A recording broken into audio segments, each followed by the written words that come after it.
ఏడుకొండలవాడ వెంకటరమణ గోవింద నారాయణ పద్మనాభ జగనైన వైకుంఠవాస ఆపద్బాంధవ అనాథరక్షక గోవింద గోవింద. స్వామి సరిగ్గా లెక్కెట్టుకో.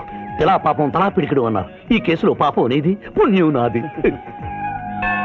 కోర్టులో అబద్ధం చెప్పే మా మావయ్య నీకు మాత్రమే నిజం చెప్తాడు. మా మావయ్యకి నా చేతుల మీదుగా బొమ్మలు పెళ్లి చేశాను. నిజం పెళ్లి చేసే బాధ్యత నీదే. నువ్వు బిజీగా ఉంటే మంచి అమ్మాయి నాకు చూపించు, నేను చేస్తాను. చూపించమని నోటి తడితే వినపడదమ్మా. గంట కొట్టి అడగాలి. కాలింగ్ బిల్ కొడితే మనం తలుపులు తెచ్చినట్టే ఇక్కడ గంట కొడితే అక్కడ ఓపెన్ అవుతాయి వైకుంఠంలో డోర్స్. కొట్టమ్మా కొట్ట కొట్ట.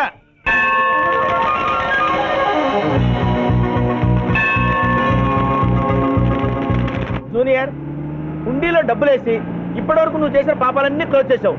ఇక నుంచి ఫ్రెష్ గా తాజాగా నీ ఇష్టం వచ్చిన పాపాలు చేసుకోవచ్చు. కానీ నీ కంటికి నేను ఎలా కనిపిస్తున్నాను రా? నువ్వు కనిపించగానే చెంగుమని కనిపిస్తాను అనుకున్నావా? అంటే నాకు నా క్యారెక్టర్ హై, నా డిసిప్లిన్ హయ్యా.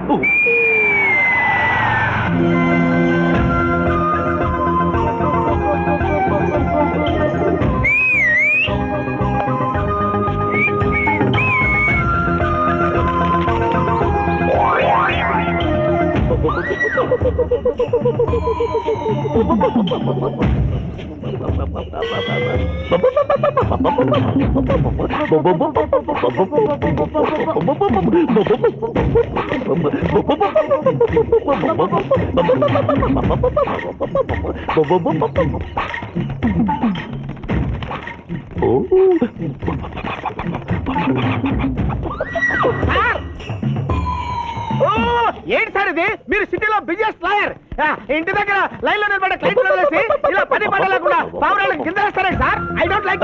పావురాళ్ళు దేనికి చిహ్నం మాస్టారు? లవ్ మెసేజ్లు మోసుకెళ్ళటానికి. తప్పు.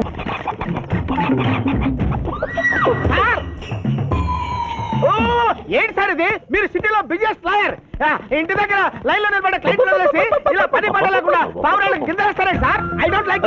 పావురాళ్ళు దేనికి చిహ్నం మాస్టారు? లవ్ మెసేజ్లు మోసుకెళ్ళటానికి. తప్పు మాస్టారు. అవి శాంతికి చిహ్నాలు. వాటిని మనం ప్రేమించాలి, గౌరవించాలి. వీరెవరూ మగజీవుల పట్ల నాలాగే ప్రేమను కలిగి ఉన్నారు. మీ పేరు మేడం?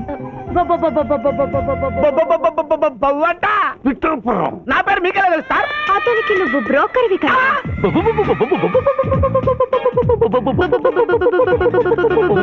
మనం ఇక్కడి నుంచి అర్జెంట్ గా వెళ్ళిపోదాం. ఈ పావురాలమ్మాయి చాలా బాగుందిరా.